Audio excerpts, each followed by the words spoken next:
Since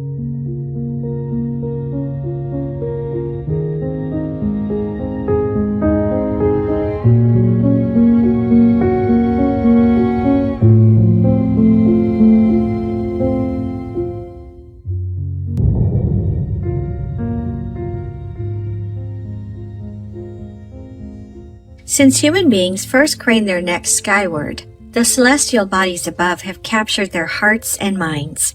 There is perhaps no point in the sky for which this is more true than the Pleiades star cluster.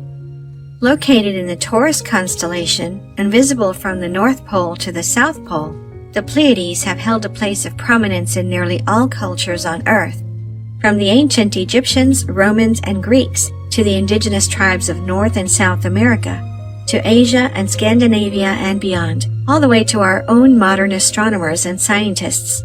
It would not be an exaggeration to say that the Pleiades have influenced the path of human history for thousands of years. Yet, even this might be an understatement. Perhaps this infamous star cluster has influenced us more than we know, fundamentally shaping who we are and what we do, where we have been, and where we are going, even our very DNA. Perhaps this continues to this day. On November 26, 1977, during an otherwise uneventful local news broadcast from the south of England, something took place which alarmed and disturbed those watching at home. Without warning, the ambling broadcast was interrupted by a message purported to be, quite literally, out of this world. Here's how it happened in real time. Internal settlement based on one man, one vote. As he says, there are conditions. These include stopping the execution of all captured prisoners of war.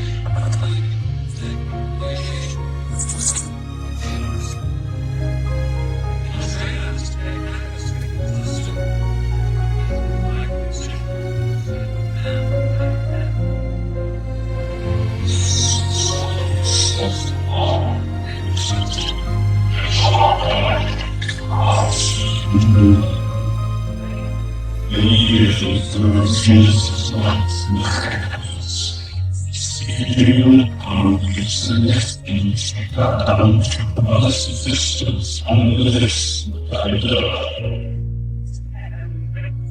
so this erase and walls carry to our ears must and the hostage sorrow with you for time.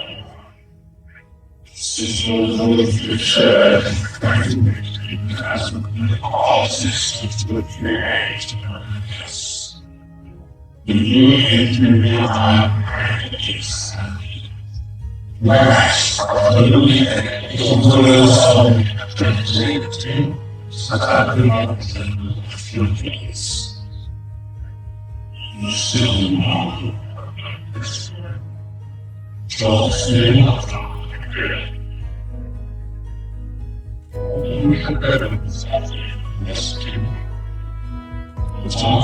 If is lost, this is lost, and proceed to high states of its evolution. If you show yourselves willing to do this, now the time to learn to get together in peace.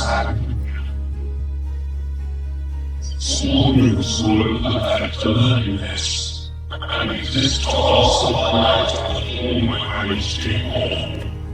To accept this representative from this much sooner, maybe they're lost, and they're not. And now, also will the representative of the Ashtar come speaking to you. You have also the harmony, whose actions and hearts of this harmony. There is no life from you. Everything is alive. You face. You know this loss in return. But you are also protecting all this. You must be persistent with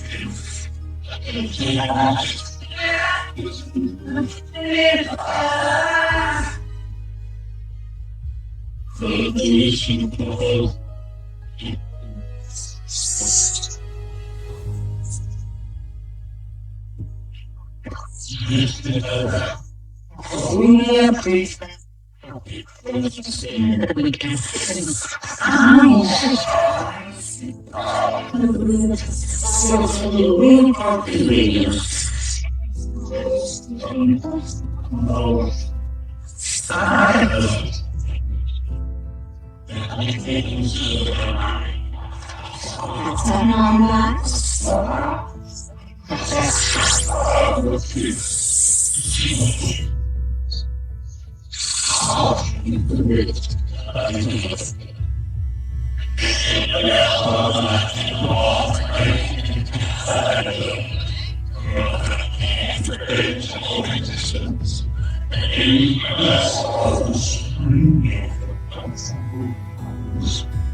We understand that the viewers in some parts of the region are receiving a breakthrough in sound. We're sorry about this, and we're doing our best to rectify the fault. In the aftermath of this broadcast, experts scrambled to find an explanation. How had the broadcast been hacked, and by who? Could it have been some sort of elaborate prank? Or could it really have been a message from a mysterious galactic command sent to warn of the disaster which threatens your world? And if so, what exactly did this galactic command mean by, "We will do all we can to help you"? The evening of March 16, 1967 was not unlike many others in Montana at that time of year. At the remote Maelstrom Air Force Base in central Montana, home to a large cache of the United States military's nuclear missiles, a clear night meant on-duty airmen could bask in the full splendor of what is known as Big Sky Country. One such airman was doing just that, gazing lazily to the sky as the hours on duty passed, when suddenly he noticed a most curious sight. There, in the sky above him, was a small light zigzagging back and forth unnaturally. Then, moments later, another light, only larger and closer. As protocol dictated, the airman called down to the control station buried some 60 feet underground, where the phone was answered by Lieutenant Robert Salas. The airman explained the lights he was seeing, but Lieutenant Salas was unmoved, believing the lights to be nothing. He brushed the airman off, instructing him to call back if the lights got any closer as he hung up. Moments later, the phone rang again, only this time when Salas answered, the airman was panicked and shouting. "There's one hovering outside the front gate," the airman gasped. "One what?" Salas demanded. "A UFO! I can't really describe it. It's glowing red," the airman shrieked. Now, fully concerned, Salas rushed to wake his commander, Lieutenant Fred Meinwald. As he briefed the commander on the situation at hand, an alarm suddenly began to blare, filling the rooms of the underground station. Simultaneously, lights started popping up on the control station, indicating that the nuclear missiles housed there were switching into a no-go condition. One after another, the missiles became unlaunchable. Immediately, a security team was dispatched to find out what was going on. They reached the surface just in time to see a glowing red, oval-shaped object speed off into the night sky and disappear from sight. The missiles would remain in a no-go condition for an entire day, despite showing no signs of physical damage or foul play when examined. This left the Air Force dumbfounded, unable to provide an explanation for what had happened.